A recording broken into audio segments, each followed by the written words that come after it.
Formulating economic policy is impossible if we don't know what the economy looks like and how it's doing.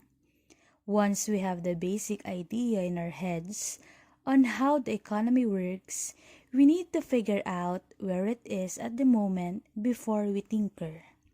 That requires measuring key variables such as output, employment, and inflation. Today, we will talk about measuring the economy, and at the end of this lesson, you are expected to define and solve for gross national income, gross national product, and gross domestic product, and at the same time, understand how the country's growth and progress is being measured. To track economic growth, economists use several methods. Gross national product, gross domestic product, and gross national income are all measurements of a country's ability to produce and earn.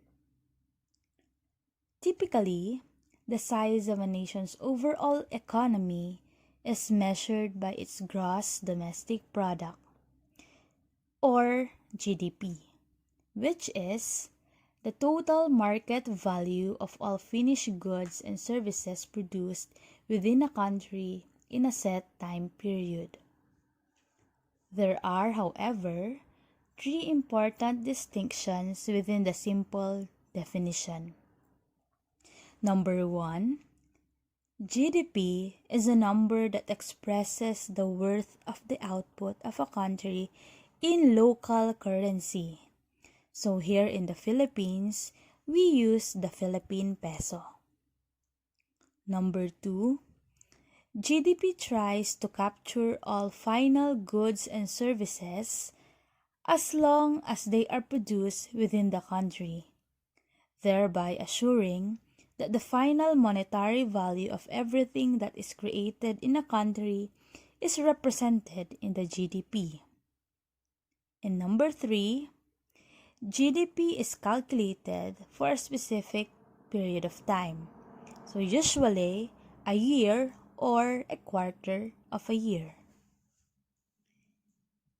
Taken together, these three aspects of GDP calculation provide a standard basis for the comparison of GDP across both time and distinct national economies.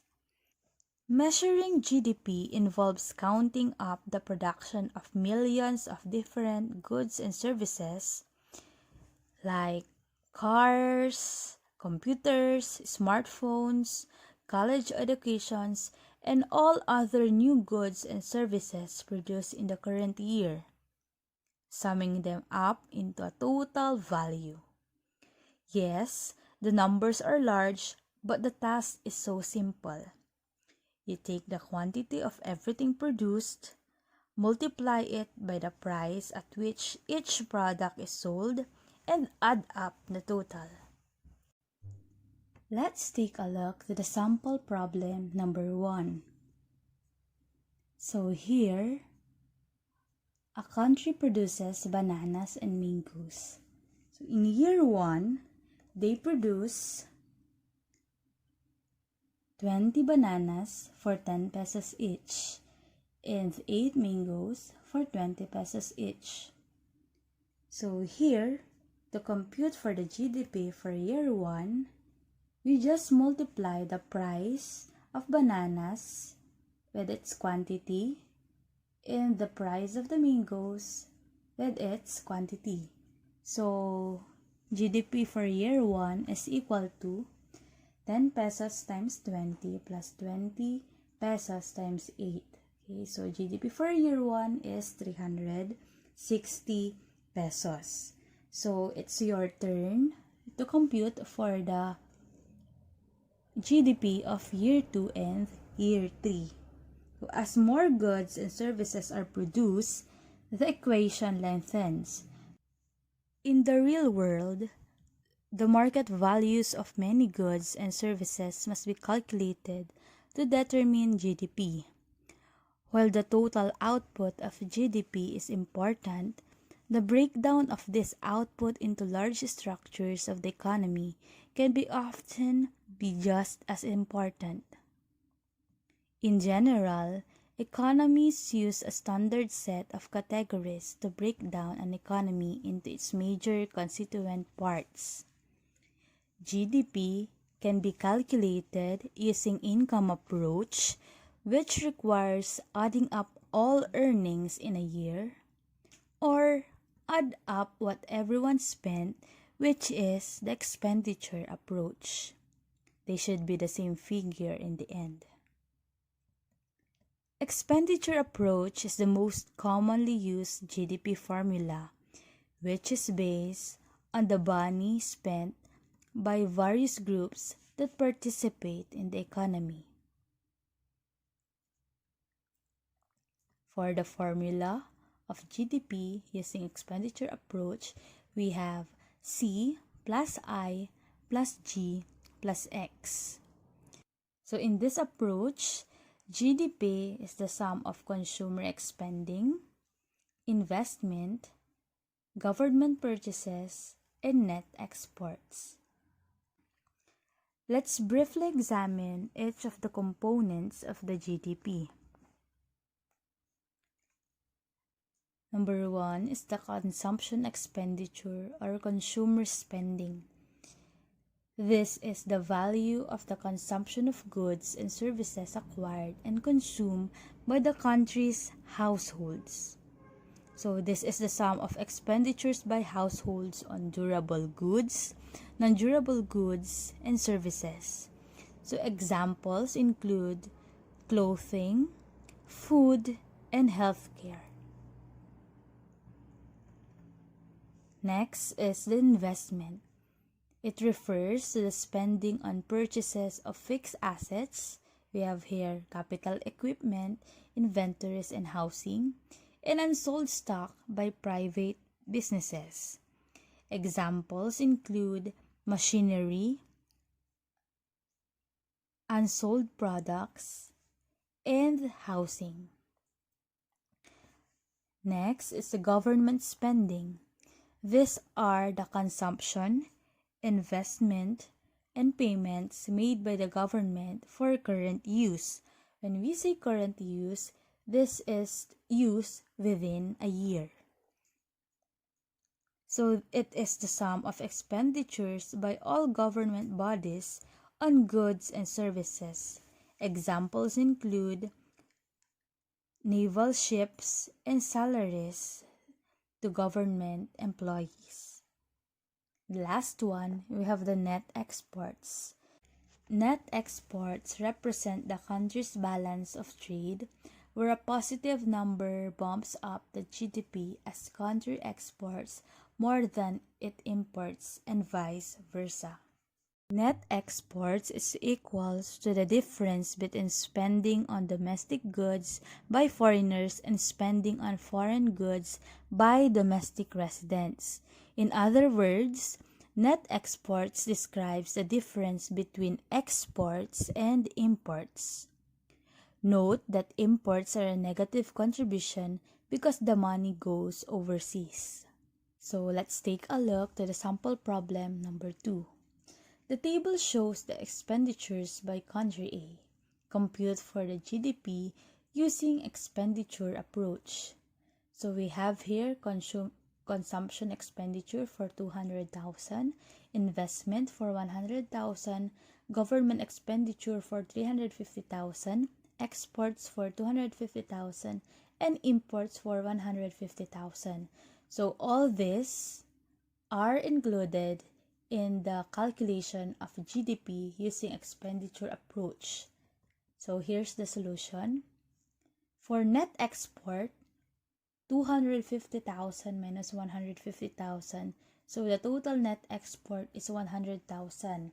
Adding up CIGX, we have 200 plus 100 plus 350 plus 100 is equal to 750,000 as the gross domestic product.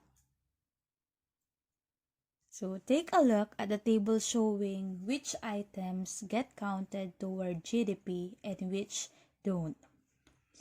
So Intermediate goods are goods that go into the production of other goods. So these goods are not included to avoid double counting. For transfer payments, such as payments by the government to individuals, okay, so these are not included because they do not represent production. The sales of used goods are also not included because they were produced in a previous year and are part of that year's GDP.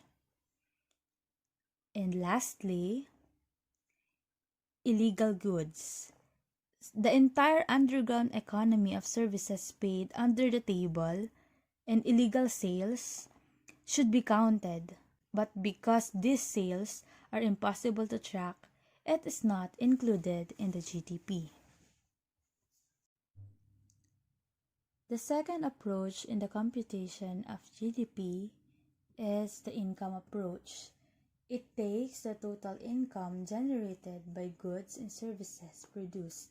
So here is the formula of GDP using income approach. We have NI plus indirect business taxes plus depreciation. So when we say NI, this is national income. This is the sum of all compensation of employees, or what we call wages, rent, interest, and profits.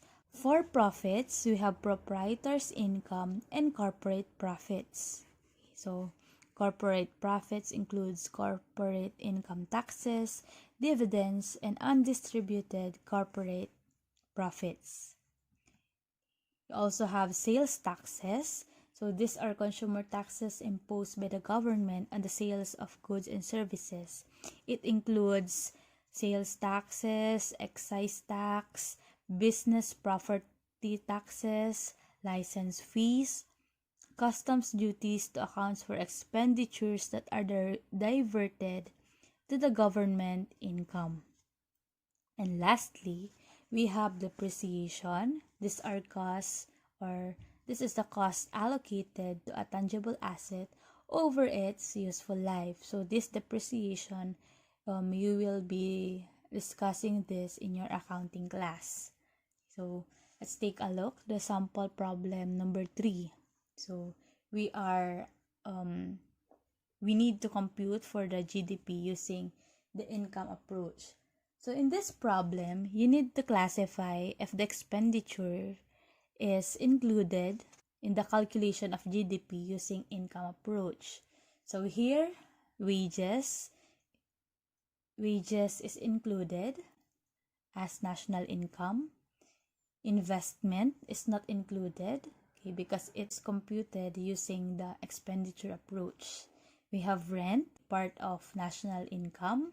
Interest, part of national income. Imports not included, and sales taxes included in the computation. So we have here,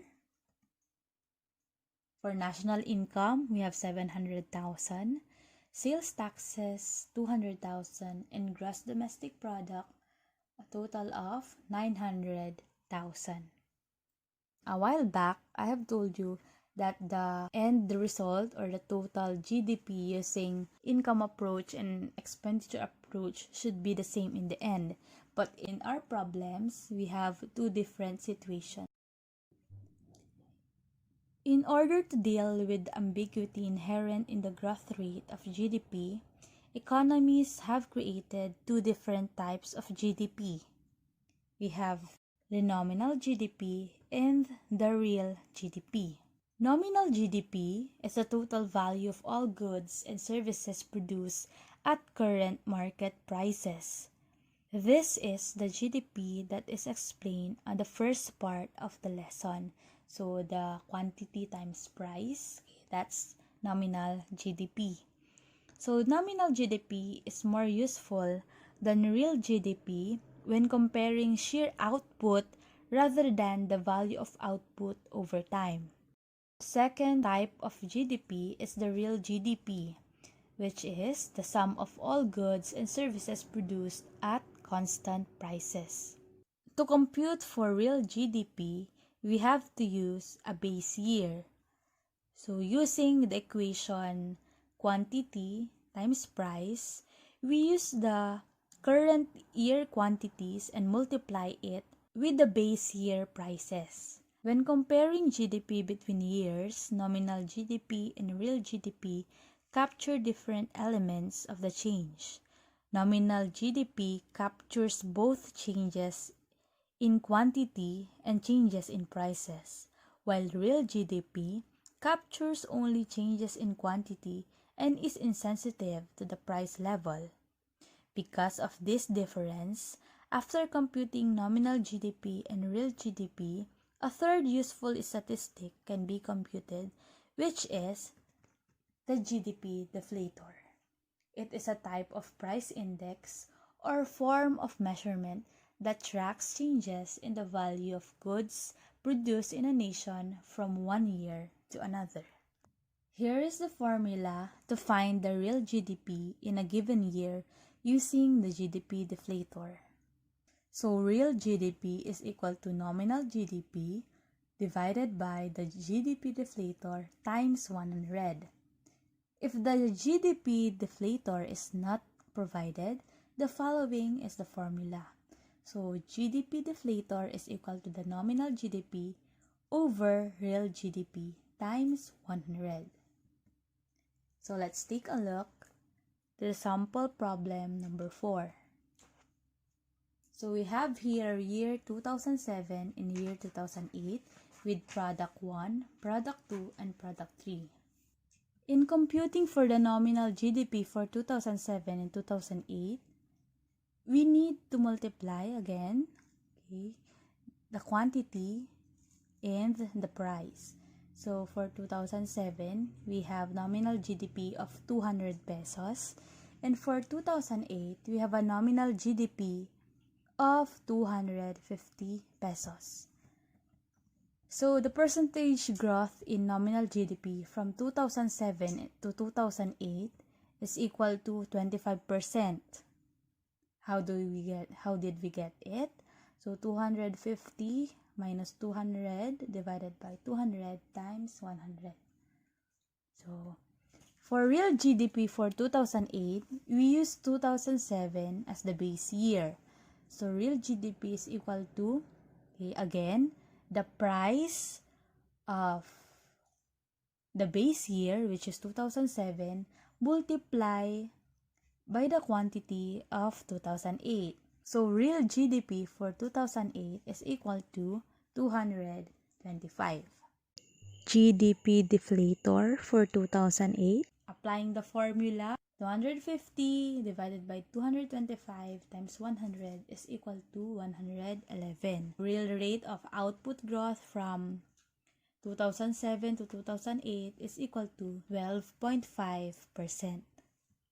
Sample problem number 5. Here, the nominal GDP is given together with the GDP deflator and population. What do we need to compute is the real GDP and the real GDP per capita. So, for the real GDP of year 3, we have 4,000 pesos computed as 5,000 divided by 125 times 100. You just need to fill in the formula because all the accounts are already given. Real GDP for year 4, we have 4,400. And the real GDP per capita, when we say GDP per capita, we have the real GDP divided by its population. So the population is already given, so we just need to divide it. Real GDP per capita for year 3 is 364, while real GDP per capita for year 4 is equal to 367. Per capita income should be used to compare the economic well-being of different countries.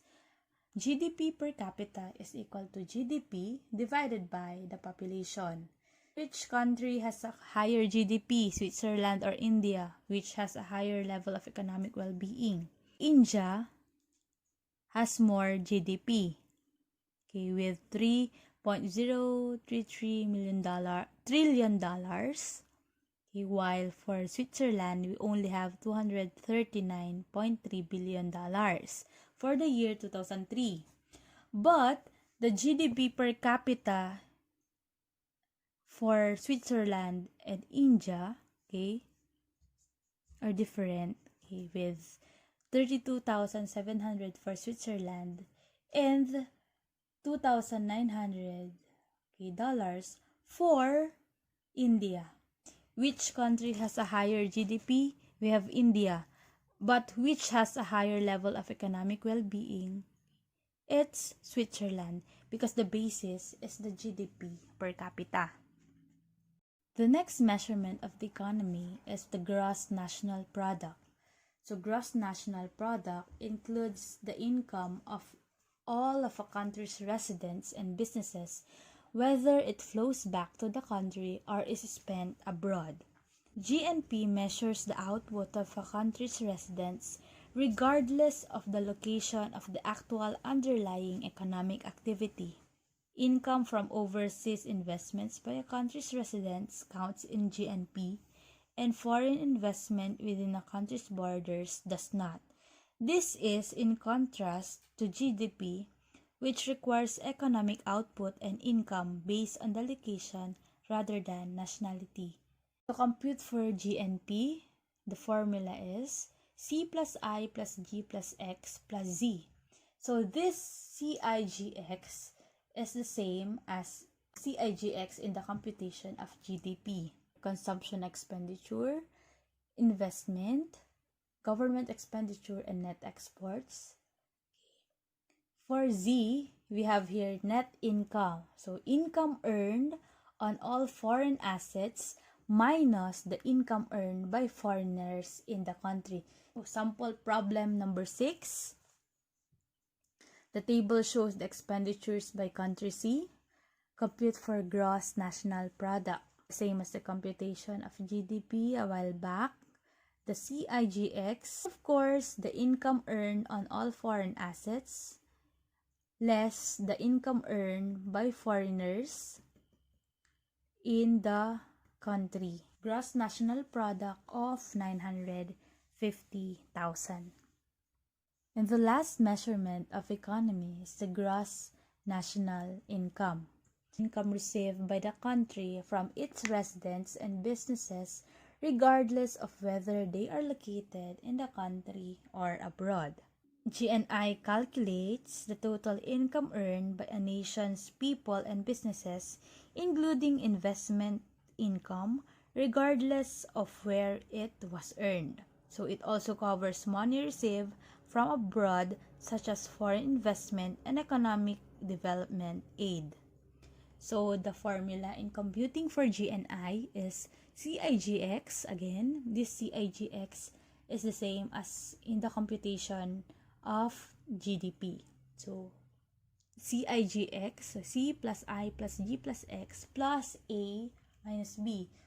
So what is this A minus B here in the formula? So A is equal to the income from citizens and businesses earned abroad, and B is the income remitted by foreigners living in the country back to their home countries. So we have here the sample problem for GNI. Okay. Gross national income is equal to 900,000. So let's review. GDP, the total market value of all finished goods and services produced within a country in a set time period. We have GNI, total income received by the country from its residents and businesses, regardless of whether they are located in the country or abroad. And GNP, this includes the income of all the country's residents and businesses, whether it flows back to the country or is spent abroad.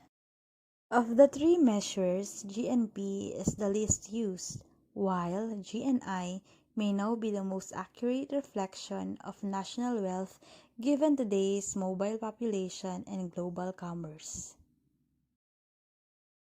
So that's it for our lesson for today, Measuring the Economy.